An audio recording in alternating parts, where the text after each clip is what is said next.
In this tutorial, we're going to look at zooming in to a specific part of the screen using ScreenFlow.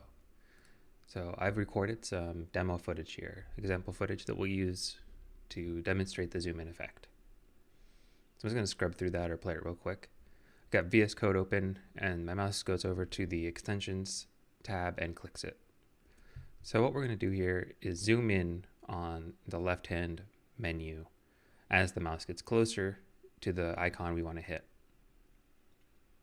So I'm going to move the scrubber to around the point where I want to start this animation. Next, I'm going to select the video tab on the top right, and then make sure that our screen recording is selected. Now that it's selected, we have a bunch of options lighting up here. One of those is the action button. So we're going to click this, and you'll notice we get a little yellow piece here on our screen recording. And what I'm going to do is move that to the start of this playhead. So this is where the animation is going to start. And then I'm going to move our playhead to the end of this animation. And now I'm going to scale the video by dragging the handles or by dragging this scale slider here in the right. So I want the left-hand side to get bigger and zoomed in. So I'm going to tweak this just a bit. And now ScreenFlow does some automatic tweening between these two states. So you'll notice as I drag the playhead over the video, the animation is nice and smooth for us. So let's play that from the beginning and see how we like it. Not too bad. I think it would look better with some tweening or some easing. So I'm going to right click and we have an option here. Right clicking on this action comes up with the curve type, and you'll see the default is linear. I'm going to click ease in and ease out, but feel free to choose one that you like. So let's try that again.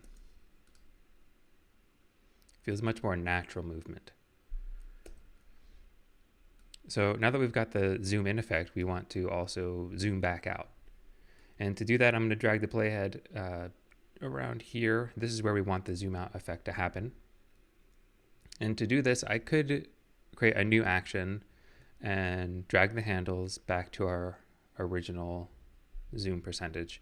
However, ScreenFlow offers a handy function for this. So you notice I'm bringing up my menu in the top here, and we're going to insert a snapback action. So we go to the Actions tab, add snapback action.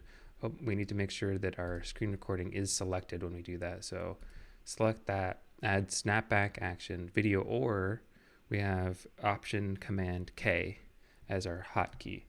So what this does is it automatically snaps back our video to the original state or the default state. So you can see here, we just scrubbing over it, we can see that the video zooms back to our original state. Now again, we want some easing here to make it feel like a more natural movement. So I'm going to right click, add some easing, and now let's take a look. Zooms in nicely and then zooms right back out.